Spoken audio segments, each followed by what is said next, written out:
nome da história de hoje é Cobra Honorato.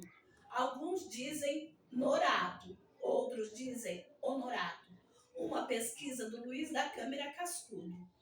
Essa história aconteceu no estado do Pará, lá na região norte, mais precisamente perto da cidade de Óbidos, numa aldeia chamada Tapuia. O povo Tapuia era um povo que não era muito de festa. Eles não gostavam muito de festejar. Mas existia na aldeia uma indiazinha que amava dançar, festejar, cantar. Então, quando ela ouvia uma música nas aldeias ribeirinhas, em noites de lua cheia, ela dava um jeitinho de escapar e ir para lá. Até que um dia aquela jovem conheceu um rapaz lindo, alto, que usava um terno branco e um chapéu na cabeça. Eles dançaram, conversaram, namoraram, e quando a lua estava indo dormir, porque o sol estava nascendo, o jovem pulou na água e foi embora. Aquela índia ficou admirando, esperando ele voltar, mas ela também tinha que voltar para a aldeia. Quando ela chegou na aldeia, ela não contou para ninguém o que tinha acontecido. Mas tempos depois, ela começou a sentir um mal-estar e descobriu que estava grávida. Quando ela contou para as amigas disseram: "Você está grávida do boto cor-de-rosa." Naquela aldeia não tinha um cacique, ele não era homem, tinha sim uma cacique. E aquela cacique, muito sábia, disse assim: "Se você estiver grávida do boto cor-de-rosa, estamos correndo um grande perigo. Por isso, as índias da nossa aldeia dão sempre a luz na beira do rio. Você vai dar a luz ali e nós ficaremos por perto." Ela, então, quando estava na hora dos bebês nascer, quero dizer, do bebê nascer, ela ficou ali, bem na beira do rio. E nada desse bebê nascer. E ela sentia dores, e ela se retorcia, e nada desse bebê nascer. Foi aí que a cacique falou: "Coloque ela dentro da oca, vamos ajudá-la." Levaram ela para dentro da oca. E então nasceu o primeiro. Daqui a pouco nasceu o segundo. Todos ficaram preocupados porque eles morriam de medo quando nascia gêmeo.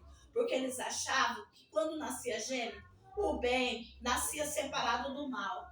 E foi aí que quando pegaram as crianças no colo, eles não tinham forma humana, eram duas cobras.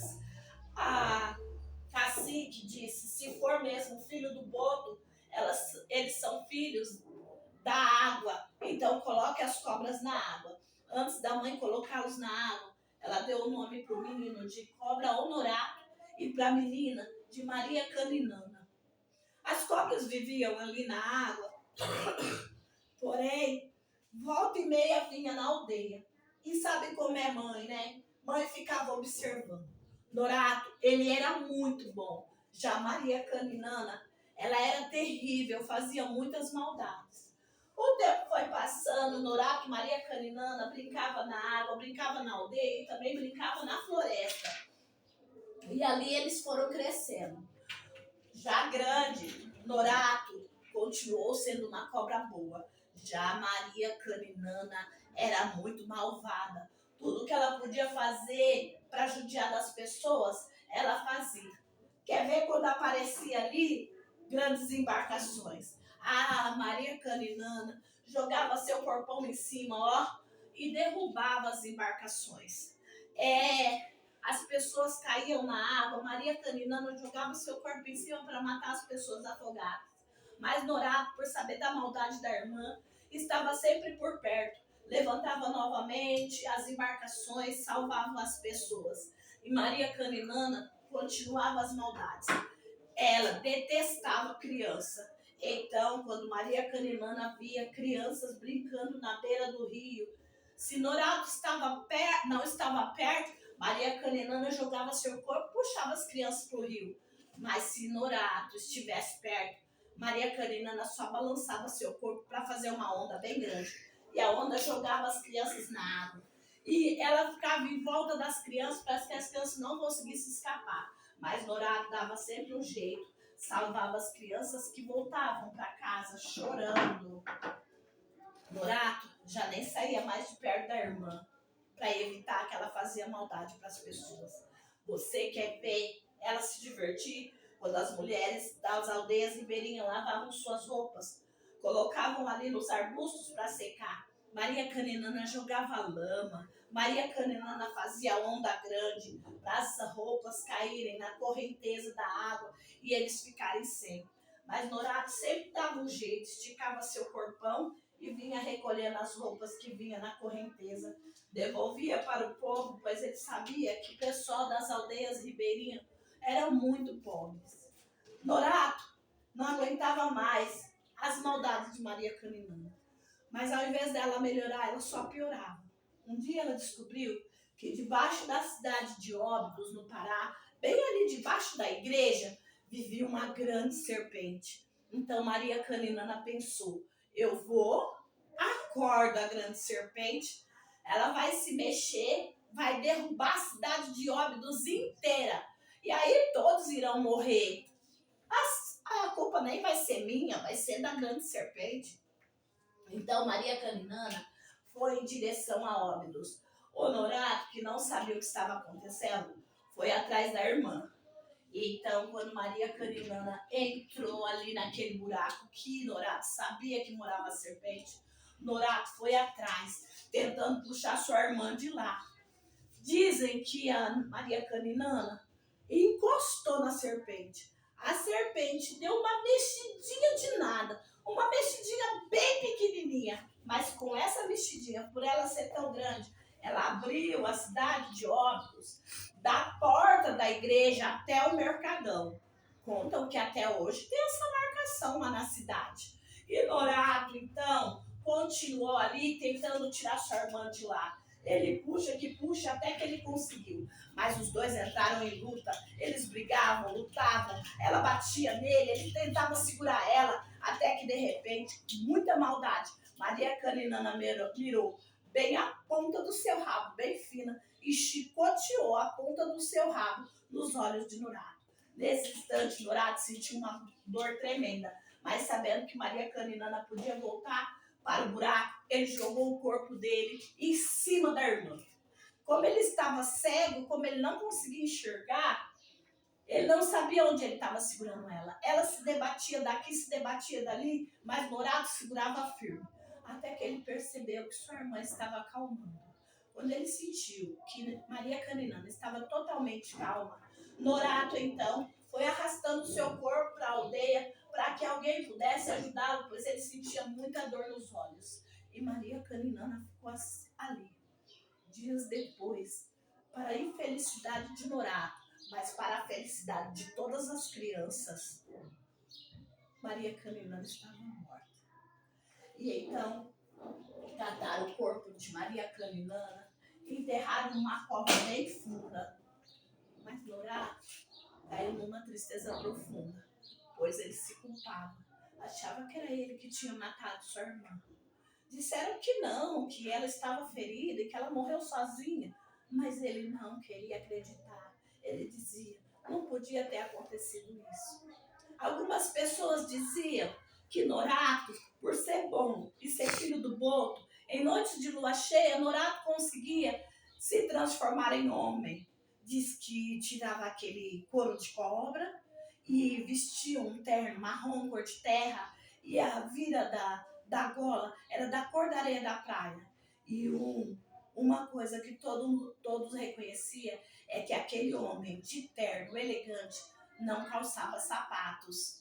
Era assim que identificavam que aquele só podia ser Norato. Norato agora não podia mais se transformar em homem, pois ele não conseguia ver a lua. Ele estava cego. Mas um pajé que por ali passou disse que para Norato perder aquele encanto e ser homem para sempre, bastava uma pessoa bem corajosa jogar na cabeça dele 3 gotas, quero dizer, bater na cabeça dele 3 vezes com um machado virgem que nunca cortou árvore nenhuma e pingar 3 gotas de leite de mulher em seus olhos. Ele deixaria de ser pobre, seria homem para sempre e também enxergaria. Mas Quando a gota de leite caísse em seus olhos, ele ficaria com tanta dor, que se ele enrolasse em uma pessoa, ele não soltaria jamais. Então ninguém tinha coragem de fazer isso. Até que um dia, lá na cidade de Óbidos, apareceu um soldado bem valente. E ele falou: eu tenho coragem de fazer isso. Providencie para mim, então, um machado e um leite. Sendo assim, conseguiram para ele um machado tão novinho que até brilhava, e uma caneca cheia de leite materno. Norato, então, colocou o machado na mão, o leite na outra mão, e montou uma estratégia. Quando eu chegar perto de Norato, vou encostar bem lentamente o machado em sua cabeça. Uma vez, duas vezes. Na terceira vez, bato com um pouquinho mais de força. A hora que ele erguer a cabeça, eu jogo leite nos olhos dele. E assim ele fez. Esperou o Norato, que estava dormindo. Encostou a primeira, uma. Encostou a segunda, duas. Quando ele bateu a terceira um pouquinho mais forte, Norato ergueu a cabeça para saber o que estava acontecendo. E quando Norato ergueu a cabeça, ele jogou 3 vezes o leite de mulher nos olhos de Norato. E Norato, então, começou a sentir dor, mas o soldado saiu correndo. E Norato rava.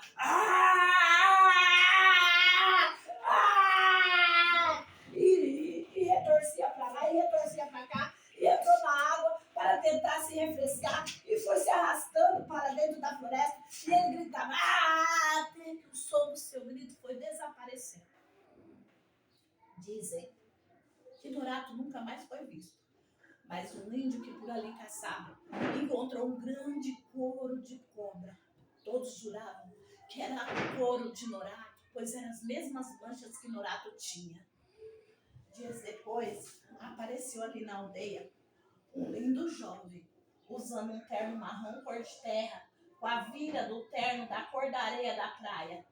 E ele não usava sapato nos pés. E mãe sabe como é. Seu filho pode estar diferente do jeito que for, que mãe reconhece. Então a mãe chegou bem pertinho e disse: esses olhos brilhantes e bondosos eu conheço. É você, meu filho? E ele respondeu: sim, minha mãe. Sou eu, Norato. Mas eu não quero viver na aldeia, pois essa aldeia me traz muita tristeza. Agora que serei homem de verdade, quero morar na cidade com as pessoas. A mãe disse: vai, seja feliz, mas venha me visitar sempre que puder. Norato prometeu que viria sim. Então ele foi para a cidade de Óbidos, lá no Pará. Lá ele arrumou um bom emprego. Ele conheceu uma jovem, se casou. Dizem que ele teve 3 filhos, cujos 2 eram gêmeos. Mas nasceram crianças perfeitas, 2 crianças amáveis, bondosas. E assim, Norato, ele toda vez que chegava alguém na cidade, que queria saber da história, porque é que existia aquela rachadura ali, Norato, então, era quem contava a história. E assim, Norato passou a contar a história para os turistas. Norato ganhava dinheiro com isso. Depois, quando Norato foi ficando mais velho, eram os filhos dele que contavam. Depois, os netos dele que contavam. E assim, um foi contando para o outro, que contou para o outro, que contou para o outro. E um dia, alguém me contou. E hoje, eu estou contando para vocês, para que um dia vocês contem para alguém.